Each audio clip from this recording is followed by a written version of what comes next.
शुभ कर्म करने के बाद ही मनुष्य प्रसन्न होता है, ध्यान रखना। यदि आज पूछा जाए किसी को भी आप अपने आप से खुश हो, तो आवाज आती कि हम अपने आप से खुश नहीं हैं।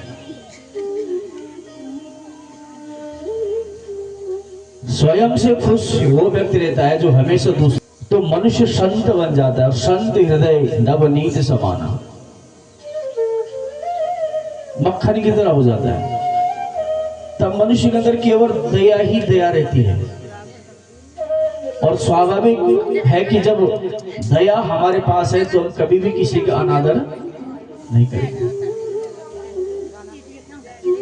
इसलिए दयावान बनो, और दयावान बन के ही कल्याण होगा।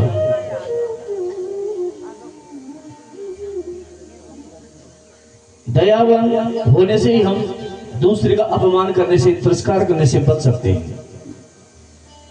इसलिए भगवान को स्वयं के अंतःकरण में विराजमान करो। रोज विचार किया करो कि मेरे अंदर भगवान है और मैंने प्रातःकाल इनको गंगा जल का भोग लगाना है, गौमूत्र का भोग लगाना है, दूध का दही का भोग लगाना है। गोपी ने भगवान को यही तो किया, दूध दही छाछ आदि का भोग लगाया।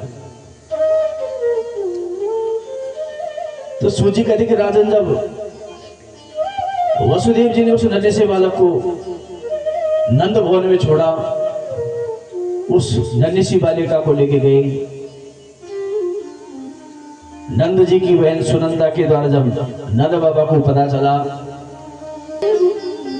जाता लादो महान आहूय पिप्रान वेद ज्ञान स्नाता सुचिर कृतः। राजन नंद बाबा बड़े प्रसन्न हुए, और आज इस परम मंगलमय बेला पर नंद बाबा ने जो है स्नान किया। सर्वप्रथम नए वस्त्र धारण किए, नए गहने पहने, सुंदर माला आदि आभूषणों से अपना भी श्रृंगार किया। ब्राह्मण देवताओं को बुलाया, वेदज्ञ ब्राह्मणों को, जिनको वेद का ज्ञान हो, और उस परम मंगलमय बेला पर ब्राह्मण के द्वारा स्वस्ति वाचन का पाठ कराया कि मेरे घर में लाला ने जन्म लियो। और ब्राह्मण को अनेक प्रकार से दान दिया, सोना चांदी हीरा पन्ना जवाहरात, अनेक गौ का दान दिया। कहा परीक्षित नाथ, आज नंद बाबा इतने प्रसन्न है कि आज इतना दान देने पर लगे कि मानो मेरे सर्वस्व लुट जाए, परंतु मैं अपने लाला को सबका आशीर्वाद दिलाऊंगा। स्नान करने से जो है शरीर की शुद्धि होती है, गाथाओं को श्रवण करने से मन की शुद्धि होती है, और धोने से वस्त्रों की शुद्धि होती है, संस्कार से गर्भादि की शुद्धि होती है, और तपस्या से इंद्रियों की शुद्धि होती है, और दान से जो है धन की शुद्धि होती है।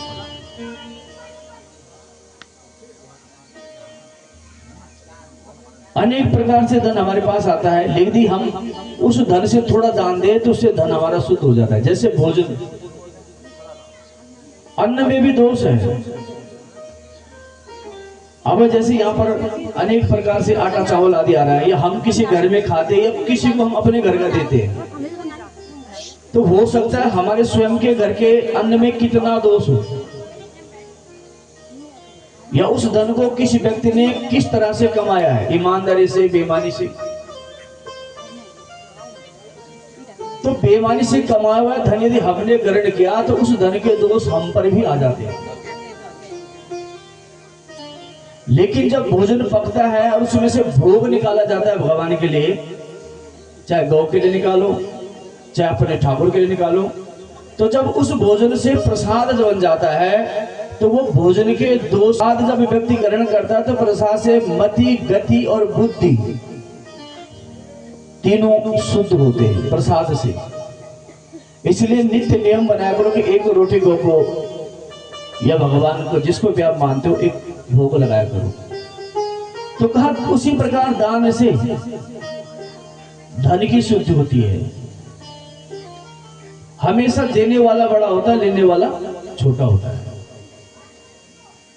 आज हम अमीर तो बन गए, लेकिन मन से अमीर नहीं बन पाए। इसलिए मन से अमीर बनो। शास्त्र कहते हैं मदा तो गति शाम। जब कोई व्यक्ति मांगने आता है या कोई भिखारी भीख मांगता है, तो वो भी ध्यान रखना में अकल देता कि दे दो दे दो। जब मनुष्यों में था, मनुष्य बना था, तब मैंने इन हाथों से कुछ दान ले दिया, इसलिए आज मुझे भिखारी बनना पड़ा। कौन भीख मांगना चाहता है? और वो भीख मांगने वाला भी 2-4 पैसे कमा सकता है मेहनत करके, लेकिन कमाता नहीं है, क्योंकि उसके भाग्य में भीख मांगना ही लिखा है। इसलिए देना सीखो, और देने से ही मनुष्य अमीर बनता है। और गरीब आदमी ही गरीब आदमी को मारता है। देखा होगा आप लोगों ने, एक छोटी सी दुकान में जाओगे केले खरीदने 50 रुपए के, वो बोलता है 60 रुपए के, तो हम बोलते वहां तो 40 के मिल रहे हैं। और बड़े से होटल में चले जाओ, 20 रुपए का खाना 300 रुपए का खाओगे, तो वहां कभी नहीं बोलोगे। वहां बोलेंगे, हम लोग तो बोलेंगे और खाली तो आया क्यों भाई।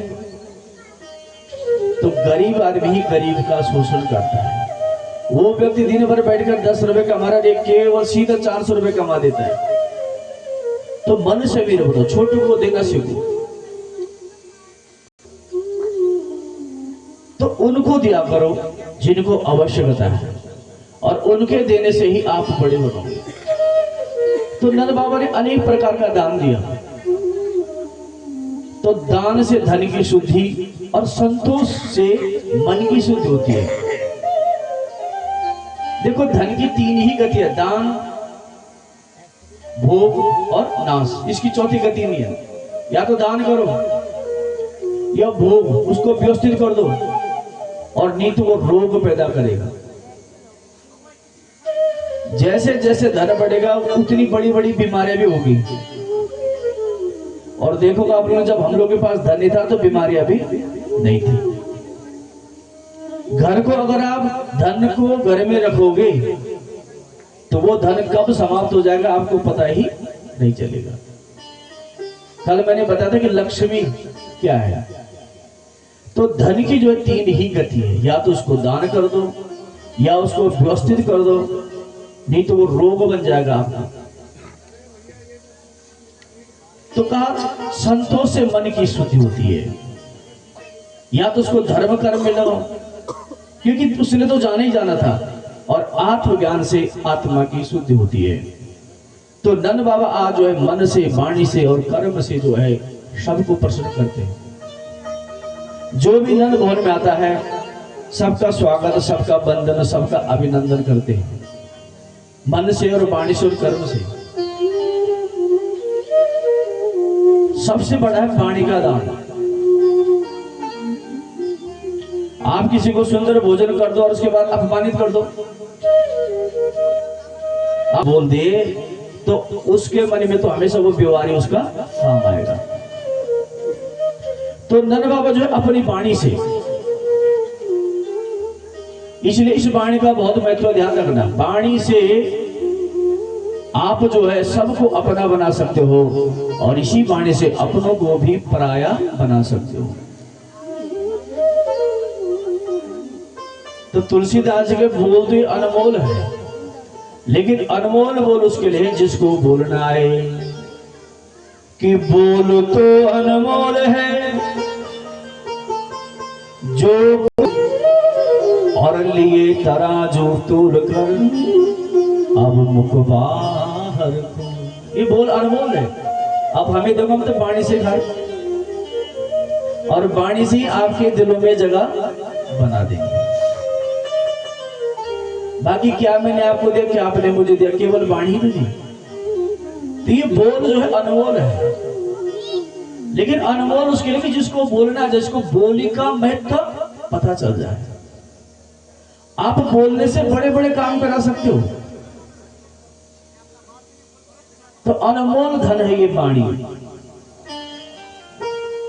कौवा और कोयल को देखोगे आपने, दोनों खा लिए, लेकिन एक जब काऊ काऊ करता है तो फिर इतना फर्क कि कागा काको धन हरे, कोयल काको दे, मीठे वचन सुनाए के जग अपना करे। तो दोनों खा ले, लेकिन एक सबको अपना बना देती है। के द्वारा है वाणी, हमारा परिचय भी है, इसलिए इस वाणी को सुंदर बनाओ। शरीर भी सुंदर बनाओ, शरीर को सुंदर बनाना कोई बुरी बात नहीं है, और शरीर को सुंदर बनाना, सजना, सुंदर कपड़े पहनने भी कोई बुरी बात नहीं, ध्यान रखना। कई बार लोग कहते कि श्रृंगार करते रहते माताएं बहनें, ऐसे नहीं, श्रृंगार करना चाहिए। क्योंकि जिस प्रकार आपका एक मकान है और मकान पर आप सफेदी आदि नहीं करोगे तो उस मकान में अजीब सा लगता हो, रूखा हो जाता है। तो उसी प्रकार इस शरीर को सुंदर बनाया जाता है, लेकिन शरीर के साथ साथ वाणी को भी सुंदर बनाने का हमारा परम कर्तव्य है। और जब शरीर और वाणी दोनों सुंदर हो जाती है तो लिखा है गुणान भूषयते रूपा, गुण और रूप मिल जाए तो सोने पे सुहागा। लेकिन रूप ही रूप सुंदर है और वाणी व्यवहार नहीं है तो कहते ना फिर लोग शक्ल तो ठीक है पर अकल नहीं है। तो दोनों चीजों को बनाओ, वाणी को भी बनाओ और अपने आप को भी बनाओ। तो जब दोनों चीज मिलती है तो गुणान भूषयते रूपा, गुण और रूप जब मिल जाते तो तब कहते सोने में सुहागा। इसलिए इस शरीर की शोभा जो है सर्वप्रथम वाणी से। मान लीजिए कि सुंदर कपड़े हमने पहने हैं और जब कोई बोलता है तो पता चलता है कि यार ये तो जीरो है, और किसी ने बहुत गंदे कपड़े भी पहने हो, लेकिन जब मुंह खोलता है व्यक्ति तो पता चलता है कि कितना विद्वान है। केयूराणिन भूषयन्ति पुरुषः,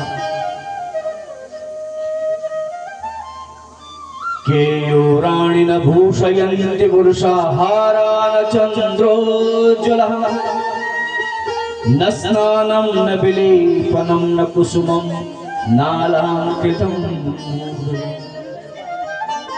वाणे का समलंकरोति पुरुषं व्यासंस्कृतं धारयते, श्रीयन्ते कलभूषणानि सततं वाग्भूषणं भूषणम्। तो का सुंदर कंकड़ आदि, सुंदर साबुन आदि से नाने से नहीं है, वाणी से सुंदरता है। तो नंद बाबा ने जो है आज 10,000 गौ का दान दे दिया। एक ब्राह्मण देवता ने तो 1,000 गौ अपने घर में बांध दिया। अब जब घर का सारे कोने गौ से भर गया तो अब घर के चूल्हे पर बांध दिया। जब चूल्हे पर भी गौ बांधी तो पत्नी कहती कि अरे इतना कौन दानी पैदा हुआ। कहती करी पगली तुझे पता नहीं कि नंद के यहाँ लाला भाई हो। आज नंद बाबा अपने दोनों हाथों से दान लुटा रहे। काहे परीक्षित, गोपियों के कानों को जब पता चला और गोपियों के कानों तक ये बात गई कि नंद की लाला ने जन्म लियो, तो कहा हे परीक्षित कि गोपश्या कर्ण मुदितम यशोदा सुतोद्भवम आत्मानं भूषयन् चारु वस्त्रकल्पार्जनात्। का परीक्षित जब इन गोपियों को पता चला कि नंद क्या लाला भयो, तो ये सब के सब नंद भवन की ओर दौड़ी। किसी के हाथ में दूध, किसी में दही, किसी में माखन, मिश्री, फूल, फल, हीरा, पन्ना, जौहरा, जिसके पास जो व्यवस्था थी दौड़ पड़ी सब। का हे परीक्षित, इनको ऐसा लग रहा कि ये हमारा ही गाना है। और का ये जब भागती है तो भागते भागते चर्चा करती है, इनकी आंखें कहती कि हम धन्य हुए, अपने श्याम सुंदर के दर्शन करेंगे।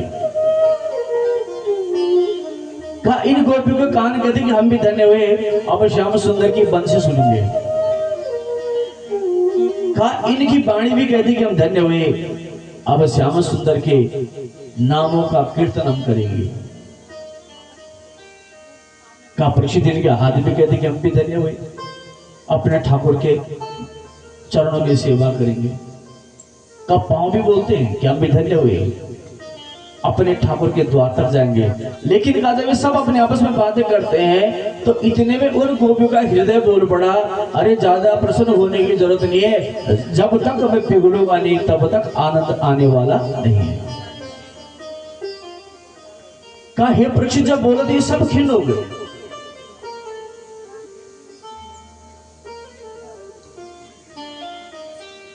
तो हृदय बोल पड़ा जब तक पिघलूंगा नहीं, तो जब तक कथाओं में हृदय न पिघले तब तक आनंद नहीं है।